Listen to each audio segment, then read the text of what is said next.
Flamengo, pela 10ª rodada do Campeonato Carioca, vai enfrentar o Fluminense, 4 da tarde, jogo que será transmitido aqui pelo Coluna do Fla. É muito importante que você compartilhe, que você curta, que você comente e que amanhã você esteja aqui também. Eu estou sabendo, não, foi noticiado que o senhor Diniz, em função do jogo de quarta-feira, o segundo jogo da decisão lá da Recopa, né? Vai jogar contra a LDU e, por conta disso, não deve escalar alguns jogadores, como o Marcelo, que saiu machucado no último jogo, o Ganso, o Felipe Melo, enfim. Eles estão dizendo isso aí, eu acredito, somente quando o pau começa a torar. E a provável escalação do Flamengo é Rossi, Varela, Fabrício Bruno, Léo Pereira e Ayrton Lucas. Na volância, o nosso querido Eric Pulgar voltando, que ele estava com piririzinho. Lembrando que o Gerson não vai jogar. O Alan está num reequilíbrio, trabalho de reequilíbrio muscular. E o Davi Luiz foi liberado para resolver problemas particulares. Então, na volância, nós teremos o Pulgar e o nosso querido De La Cruz. Na meia, o nosso querido De Arrascaeta. De um lado, Luiz Araújo, do outro, o nosso querido Cebolinha. E no comando de ataque, dentro da área, o nosso querido El Pedron. Na opinião de vocês, esse é o time ideal? Vocês fariam alguma modificação? Ou o panorama de amanhã exige que nós tenhamos essa formação amanhã? É um paradoxo aí, porque estou até lendo aqui o comentário do Yuri Reis, falando que discorda da titularidade do Luiz Araújo, porque a gente não vai ter o Igor Jesus iniciando a partida, né? Então, em teoria, dentro do que o Tite gosta de jogar, não gosta de time que joga com pontinha, né? Ainda mais esses pontinhos aí de hoje. Vai pegar pontas aí que de fato jogavam bola, mas que aí você, vamos supor, aqui na minha cabeça, você vai colocar o Igor Jesus no lugar do Luiz Araújo ali na posição do De La Cruz, né? E colocaria o De La Cruz ali no lugar do Luiz Araújo para jogar pelo lado direito. E aí a gente tem aquela situação que a gente viu da dificuldade que o De La Cruz está tendo para atuar por ali, né? Então, eu não sei se seria uma boa. Então, aí a gente entra naquela que o Petit gosta, né? O mundo ideal, a realidade e o que o Tite quer. Infelizmente, ele gosta de jogar com esses pontinhas. Infelizmente, a gente vê que o time, que o jogo do time do Flamengo por dentro tem muito mais qualidade do que você ficar insistindo em pontos. Tá certo, claro que tá certo. Cebolinha, no último jogo, foi muito bem. O próprio Luiz Araújo também jogou muito bem pelo lado direito, mas nem sempre vai ter essa liberdade. E os melhores momentos do Flamengo vão colocar, tanto 2019 como 2022, não foi tendo essa prioridade com os jogadores abertos ali nos extremos para o Flamengo depender da criação.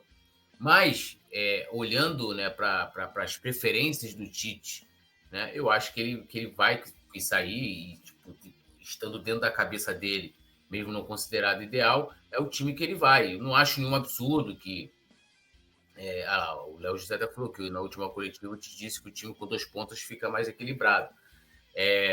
Eu não acho que ele vai fazer nenhuma mudança drástica, que essa deve ser a equipe que hoje ele considera ideal. E ali aquela primeira linha do meio-campo ali, no caso, em teoria, seria a segunda, né? Que é aquilo que que eu estava falando aqui, que eu vi o pessoal já fazendo debate, que vai ter, né? Você vai ter o Pulgar aqui, deve ter o De La Cruz pela direita ali e o Arrascaeta ali, formando, né? Ali 2 meias por dentro e tendo os 2 jogadores abertos pelas pontas, com o Pedro fechando lá na frente. Acho que essa é a escalação que ele considera mais ideal e é que ele deve ir a campo, né? O Léo José está falando, dificilmente ele vai tirar os pontos, é isso. Ele vai assistir aí até... Ele não é dado a mudanças radicais, né? A verdade é essa. Mas aí, assim, desculpa, até antes do Petit falar, deu certo, assim, porra, olha, tivemos um grande momento, o time se acertou jogando. Beleza, você encontrou um time ideal com esse tipo de formação, com pontinha e tal, tu vai colocar o time para jogar. Outra é quando você ainda tá buscando encontrar essa equipe, você tá fazendo teste, que é o momento de você fazer teste, E as melhores atuações, vamos dizer assim, a que mais agradou a torcida em termos de desempenho, de qualidade técnica, não foi você priorizando os pontinhas, né? Ou não foram esses pontinhas? Foram importantes para vencer alguns jogos? Claro que foram, né? Tanto Cebolinha como Luiz Araújo. Não discordo, estou falando de jogar como a torcida gosta, como a torcida quer ver o time jogando. Então, acredito que a torcida quer ver quem rendendo, né? Por estilo de jogo. É De La Cruz, é Arrascaeta, jogando e desfilando toda a qualidade que esses dois jogadores têm, para poder municiar quem está lá na frente. E aí, técnico Petite? Fala você.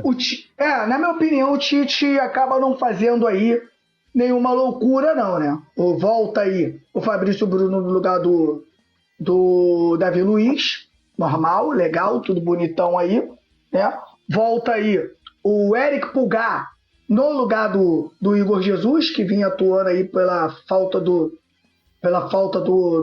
Pulgar, e ele continua aí acreditando, né? No Cebolinha por um lado, no qual é o nome do menino lá?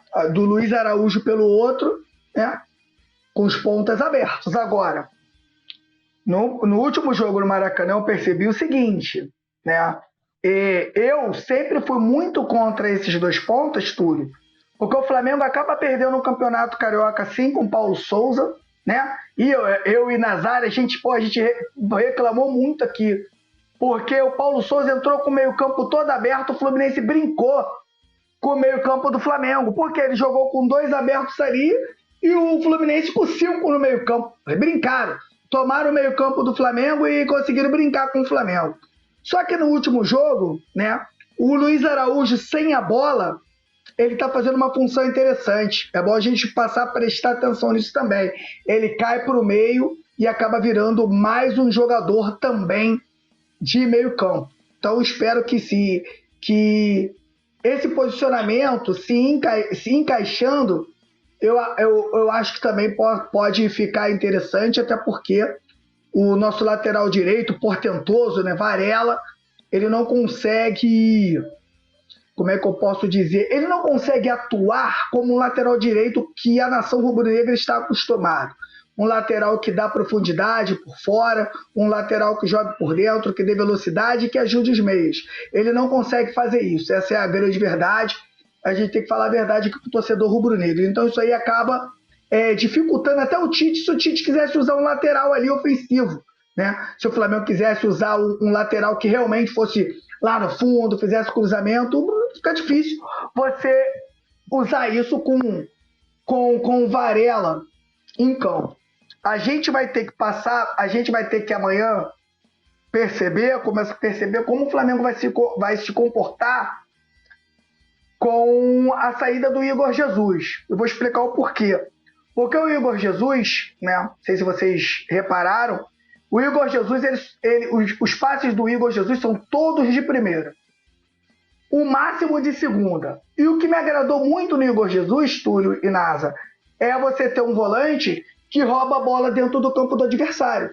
Né? Ele passou a roubar a bola do campo do adversário, fez falta técnica, derrubou, tomou cartão amarelo.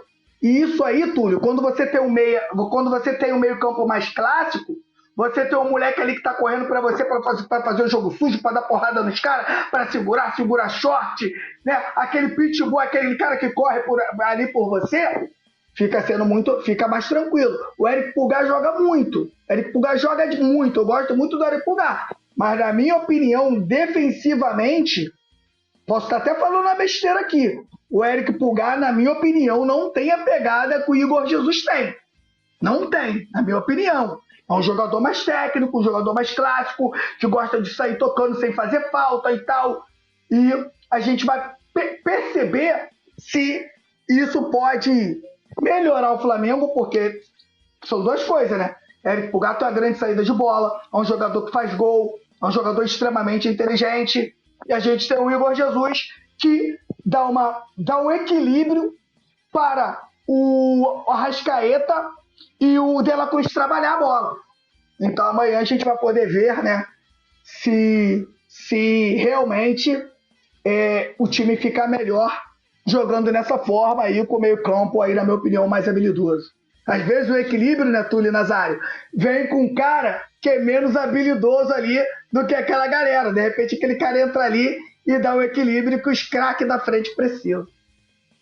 Lembrando que o Flamengo enfrentou o Fluminense o ano passado pelo Campeonato Brasileiro, empatou de 1-1, foi gol do Arrascaeta no primeiro tempo, depois o Flamengo tomou uma invertida no segundo, se não me engano tomou gol do Ione Gonzalez, né? E empatou no Campeonato Brasileiro, vai ser o primeiro confronto. Então o Tite já enfrentou o Fluminense não pelo Carioca, né, óbvio, mas pelo Campeonato Carioca, pelo Campeonato Brasileiro, perdão. Então ele já, até porque já sabe como é que é o estilo de jogo do Fluminense, né? E isso é importante. No confronto direto, 449 jogos com ampla vantagem para o Flamengo, 163 vitórias para o Flamengo, 141 para o Fluminense, 144 empates. O Flamengo marcou 648 gols, o Fluminense 590, e o último jogo que eu estou me referindo aqui foi no Campeonato Brasileiro, 1-1, gol de Arrascaeta, Campeonato Brasileiro. Não me lembro qual foi a rodada, que aí também já é demais, né? Pedir pro velhinho lembrar. Mas o fato é que o Flamengo tem aí essa ampla vantagem em cima do Fluminense. São muitos jogos, mas que a gente precisa ter um cuidado, né? Embora o Flamengo... Eu não sei se vocês viram o jogo do Fluminense contra a LDU. Porra, tomaram um apavoro, é porque os caras não conseguiram acertar o alvo, mas vou te falar que tudo bem que